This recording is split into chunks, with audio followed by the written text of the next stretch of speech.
गेल्या काही वर्षांपूर्वी शिधापत्रिकेवरून बंद करण्यात आलेले रॉकेलचे वितरण पुन्हा सुरू करण्यात येणार आहे. यासाठी राज्यभरात 37,44,000 लिटर रॉकेलचा कोटा निश्चित करण्यात आला आहे. त्यासाठी राज्यभरातील शिधापत्रिकांची संख्या मागवण्यात आली आहे. तसेच पूर्वीच्या परवानाधारकांची संख्या, परवान्याचे नूतनीकरण, नवे अर्ज याचीही माहिती मागवण्यात आली आहे. मात्र हे रॉकेल देण्यासाठी सर्वच दुकानदारांना द्यायचे की केवळ परवानाधारकांना द्यायचे, तसेच अंत्योदय आणि प्राधान्य योजनेतील शिधापत्रधारकांनाच द्यावे यावरून प्रशासन आणि दुकानदारांमध्ये संभ्रम आहे. राज्य सरकारकडूनच याबाबत स्पष्ट निर्देश आल्यानंतर लाभार्थ्याची आणि दुकानदाराची संख्या निश्चित होईल असे सांगण्यात येत आहे. राज्यात 2005 पासून शिधापत्रिकावरील रॉकेलच्या वितरणात घट करण्यास सुरुवात झाली, तर पुण्यासारख्या मोठ्या शहरात 2015 पासून रॉकेलचे वितरण पूर्णपणे बंद करण्यात आले. मात्र 2 वर्षांपर्यंत काही जिल्ह्यात याचे वितरण सुरू असल्याचे अधिकाऱ्याचे म्हणणे आहे.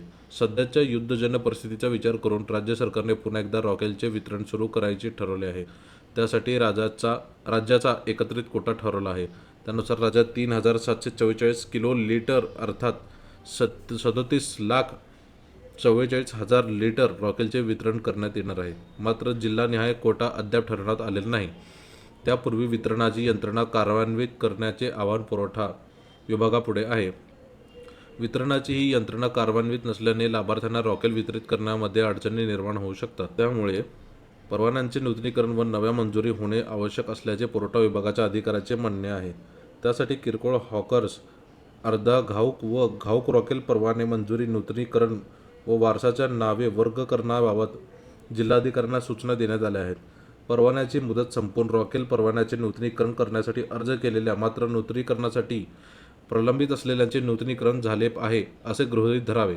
परवाना मंजुरी देताना नूतनीकरण करण्यासाठी आकारण्यात येणारे अर्ज, परवाना, नूतनीकरण विलंब शुल्क आकारू नये.